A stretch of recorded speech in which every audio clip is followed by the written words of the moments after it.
खाना चाहिए। हाँ किस तरह का अंडा हमें खाना चाहिए, कौन सा अंडा हमारे लिए लाभदायक है। जी। जो अंडा मुर्गी है ये अंडा ले करती है। वो कहते हैं कि जो अंडे हैं सफ़ेद वाले ये कचड़े से बनते हैं, तो इसमें कितनी प्लास्टिक के बनते हैं। हाँ, इसमें कितनी सच्चाई है सर? एक अंडा जितना व्यक्ति को फायदा करता है, क्या एक खराब अंडा या फिर एक्सपायर अंडा कितना प्रभाव डाल सकता है सेहत पे? नाली के कचड़े से, कृत्रिम तरीके से इसको नहीं बनाया। एक बात और, इस अंडे की दुनिया में कोई एक्सपायरी डेट नहीं है, या फिर यूँ कह लें कि सरकार के द्वारा कोई ऐसा मानक तय नहीं किया गया है कि अंडे की भी एक्सपायरी है सामने। और नमस्कार दोस्तों, स्वागत है एक बार आपका फिर से एक और शानदार जानदार बेहतरीन वीडियो में। दोस्तों, हमारी मौजूदगी इस समय डुमैला वाराणसी में है और इस समय हम हैं सैनिक लेयर फार्म पे। दोस्तों, आप भी सोचते होंगे कि जो इतने अंडे आते हैं कहाँ से आते हैं, और तमाम तरह की भ्रांतियाँ भी हैं कि अंडे कचड़े से बनते हैं, और तमाम तरीके की आपके दिमागों में बातें आती हैं, और व्हाट्सएप यूनिवर्सिटी पे तो तमाम तरह के लोग भी ज्ञान देते रहते हैं। तो कुछ इसी मिथ को हटाने के लिए और इस फार्मिंग के बारे में जानने के लिए आज हमारे साथ देश के जवान जो कि इस समय रिटायर्ड होकर के इस समय आपके सेवा में लगे हुए हैं। तो जय हिंद सर, स्वागत है आपका। जय हिंद। हमारे इस वीडियो में मैं उपेंद्र प्रताप सिंह जी, विपिन सिंह, प्रोप्राइटर सैनिक लेयर फार्म जी, डुमैला वाराणसी जी। हमारे दर्शकों को सर आपने अपना एक छोटा सा परिचय दे दिया, मगर रिटायरमेंट होने के बाद आपने लेयर फार्म ही क्यों चुना? ये सबके दिमाग में सवाल होगा कि लेयर फार्म ही क्यों चुना आपने? एक्चुअली मैं सेना को ज्वाइन किया था 2001 में जी। 2001 में मैं आर्मी आर्टिलरी ज्वाइन किया जी। उसके बाद मेरा selection para trooper, para commando, जिसको आप दुनिया के अपने देश के लास्ट हथियार के रूप में जानते हैं जी, पैरा कमांडोज जी। मैंने 17 पैरा ट्रूपर्स में 17 साल 6 महीने 21 दिन मैंने नौकरी किया जी। उस नौकरी के दौरान मेरा एक साथी था, उसके बड़े भाई का ये बिजनेस था। अच्छा। गलती से मैं हैदराबाद किसी वजह से गया। अच्छा। और वहाँ पे जो है मुझे ये देखने को मिला। अच्छा। मेरी उस समय नौकरी लगभग 8-9 साल थी। अच्छा। तब से मैं मोटिवेट था इस बिजनेस को लेकर। अच्छा। और साल 2 साल के अंदर ही मेरा ये मोटो बन गया था कि जिस दिन पेंशनर हो जाऊंगा, जिस दिन पेंशन का हकदार हो जाऊंगा जी, उसके बाद मैं जो है प्रीमेच्योर वॉलंटियर रिटायरमेंट लेके मुझे लेयर फार्मिंग करनी है। वहीं से दिमाग एकदम प्रिपेयर था जी जी। और जैसे ही मैं पेंशन के उसके एलिजिबल हुआ जी, मैं वॉलंटियर रिटायरमेंट लिया और उसके बाद फिर मैं इस काम को आपने शुरू कर दिया। एक मिथ है, इसको हम लोग यहीं पे समाप्त कर देते हैं, या फिर जो भी है चीज़ें हकीकत क्या है वो बताइएगा। तमाम व्हाट्सएप ग्रुपों पे, फेसबुकों पे और ऐसे तमाम सोर्स हैं यहाँ पे लोग कहते हैं कि जो अंडे हैं सफ़ेद वाले ये कचड़े से बनते हैं, तो इसमें कितनी प्लास्टिक के बनते हैं। हाँ, इसमें कितनी सच्चाई है लोगों में जी। मैं इसलिए इस चीज़ से आप लोगों को अवगत कराऊँ जी कि अंडे का मात्र एक सोर्स मुर्गी है। अच्छा। और अंडा बनता है तो मुर्गी से बनता है, जो कि हमें मार्केट में उपलब्ध है, सफेद वाला जी। बाकी और बत्तख के अंडे होते हैं और पक्षी ही है, पक्षियों के अंडे होते हैं। हाँ। लेकिन अंडा केवल पक्षियों से ही जनरेट हो सकता है। इसको प्लास्टिक का हाँ, या चाइना से या इसको नाली के कचड़े से, हाँ, कृत्रिम तरीके से इसको नहीं बनाया जा सकता। अच्छा। बस इसमें क्या है कि कभी कभार जो है हम जब अंडा को खाते हैं तो इसमें जब अंडे को बॉयल करके छिलते हैं जी, तो ये ठीक से छिलता नहीं जी, खुदरा छिलता है। तो इसके साथ में जो है अंडे का भाग भी लेके निकलता है जी। और उसके ऊपर एक पतली सी झिल्ली आप देखेंगे, अगर ध्यान से उसको छिलेंगे तो अंडा के जो सबसे ऊपर वाला परत हाँ, होता है, उसके नीचे एक पतली सी परत होती है जी। वो झिल्ली जब हम अंडा छिलते हैं तो झिल्ली हमें ज़्यादा मिलती है। हाँ। वो मांस के साथ में, मतलब अंडे के साथ में निकलता है जी। तो कोई भ्रांतियाँ होती है, नहीं ये अंडा प्लास्टिक का है या इसके ऊपर प्लास्टिक कोटिंग है या ये अंडा गलत है। अच्छा। तो मैं आप लोगों को जानकारी के लिए बता दूं जी कि वो अंडा जी, जैसे कि अंडा हमें कौन सा खाना चाहिए, हाँ, किस तरह का अंडा हमें खाना चाहिए, कौन सा अंडा हमारे लिए लाभदायक है जी।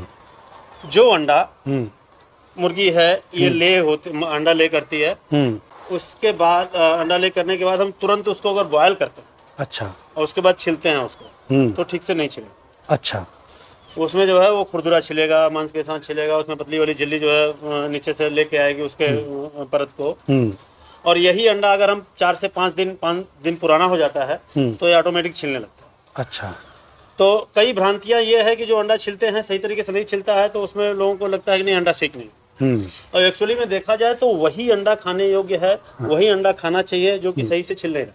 अच्छा, वो ताज़ा है? वो ताज़ा है। अच्छा। और नहीं छिलने की वजह क्या होती है? जो अंडे का सबसे ऊपर वाला परत जो हार्ड वाला हिस्सा आप देखते हैं जी, उसको जो है पूरा जो है एक कैल्शियम का होता है जी।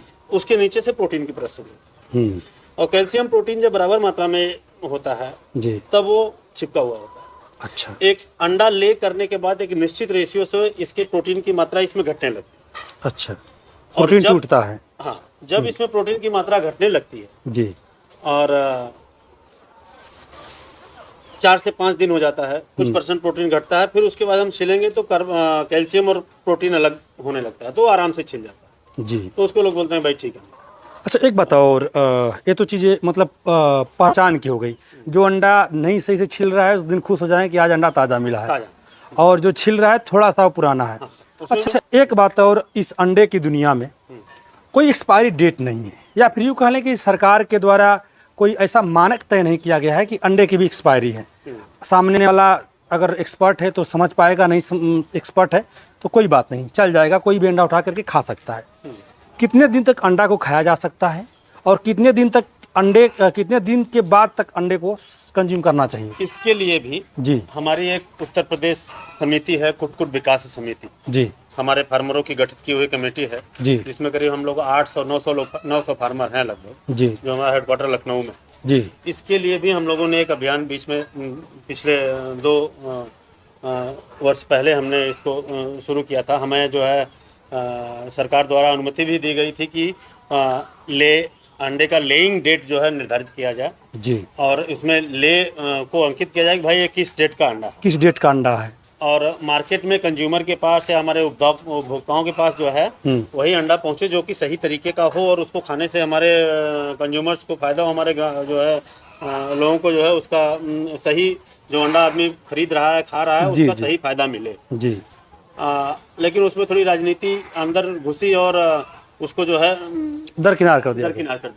अच्छा सर, एक अंडा जितना व्यक्ति को फायदा करता है, क्या एक खराब अंडा या फिर एक्सपायर अंडा कितना प्रभाव डाल सकता है सेहत पे?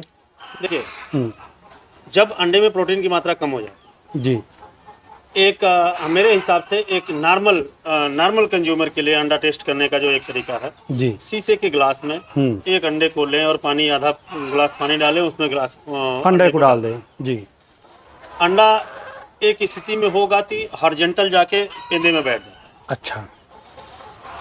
और जब उसमें प्रोटीन की मात्रा कम होने लगती है, एक निश्चित रेशियो में वर्टिकल होना शुरू होता है। अच्छा। और एक समय ऐसा होगा कि वो अंडा जो है वर्टिकल होगा, उसके बाद पानी के ऊपर तैरने लगे जी। जब वो पानी के ऊपर अंडा तैर रहा है, पानी में आप डाला वो तैरने लगा, ना वर्टिकल रह गया, ना हॉरिजॉन्टल रह गया, ना पेंदे में गया, ऊपर तैर रहा है जी। उस समय जो है उस अंडे को हमें, हमारे हिसाब से जो है उसको कंजप्शन के योग्य नहीं है, वो खाना नहीं चाहिए। उसमें केवल कोलेस्ट्रॉल हम खा रहे हैं और उसका टेस्ट खा रहे हैं, उसमें हमें प्रोटीन की मात्रा जो है नगण्य के बराबर। नुकसान कर सकता है वो अंडा? नुकसान का मतलब कि जैसे कि हम कोलेस्ट्रॉल तो तमाम तरीके से खा रहे हैं, तेल खा रहे हैं, घी खा रहे हैं, तमाम तरह के जो है खाद्य पदार्थों खा रहे हैं जिसमें कोलेस्ट्रॉल मिल रहा है, तो ये नहीं कहेंगे कि नुकसान कर रहा है, लेकिन वो हमें फायदा नहीं कर रहा है। जिस उद्देश्य से हम खा रहे हैं वो उद्देश्य मेरा पूरा नहीं हो रहा है। अगर अंडा पानी के ऊपर तैर रहा है तो, अगर अंडा बीच में हो तो, न नीचे हो न ऊपर हो, बीच में हो जाए, प्रोटीन की मात्रा उसमें कम लेवल में होगी। लेकिन अच्छा, एक बात और अंडे को लेकर के, जहाँ तक मेरा मानना है, कभी कभी जब हम लोग अंडे छीलते हैं तो अंडे और लेयर के बीच में एक काली सी परत हो जाती है, या फिर वो पीले वाले भाग और सफेद वाले भाग के बीच में काली सी परत होती है, वो क्या संकेत है? उस अंडे को आप अगर पानी में डुबाएंगे, पानी में डालेंगे तो तैरता रहेगा। अच्छा, ये भी पहचान है। अगर अंडे का जो जर्दी है, जो येलो योक है, उसके ऊपर हमें ब्लैकनेस मिल रहा है, हाँ। तो इसका मतलब कि उस अंडे को हमें खाने के लायक नहीं है। हाँ। उसको हम केवल टेस्ट खा रहे हैं, कार्बोहाइड्रेट खा रहे हैं, हाँ। और प्रोटीन उसमें अंडा नगण्य है। उसको अगर हम टेस्ट करेंगे जो हमने बताया, जी। उस हिसाब से तो पानी में तैरता रहेगा। पानी में तैरता रहेगा। अच्छा सर, हम लोग अब पक्षियों पे आते हैं। ये जो आपका फार्म है कितना लंबा चौड़ा है?